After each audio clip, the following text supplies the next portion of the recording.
ربیع بن خثیم راستے سے تکلیف دہ چیز ہٹاتے تو کہتے کہ اس کا اجر میرے والد اور والدہ کو ملے.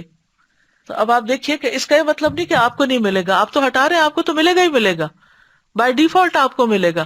لیکن اگر ان کی طرف سے نیت کر لیں گے تو اور زیادہ رحمتیں ہوں گی آپ پر. تو ان کے لیے دعائیں بھی کریں، رب ارحمہما کما ربیانی صغیرا. پھر اسی طرح نوح علیہ السلام کی دعا بھی ہے، رب اغفر لی ولوالدی ولمن دخل بیتی مؤمنا وللمؤمنین والمؤمنات ولا تزد الظالمین الا تبارا. ابراہیم علیہ السلام کی دعا ہے، ربنا اغفر لی ولوالدی وللمؤمنین یوم یقوم الحساب. کرنے کے کام کیا ہیں کہ والدین کے ساتھ حسن سلوک کیا جائے. ماں کا درجہ باپ سے بھی 3 گنا زیادہ ہے، اور اپنے ہر قول فعل میں والدین کی خوشی کو اور مرضی کو مقدم رکھیں. جس بات سے ماں باپ ناراض ہوں وہ چھوڑ دیں، ان کی نافرمانی سے بچیں، ان کو رلانے سے بچیں، ان سے دعائیں لینے والے کام کریں.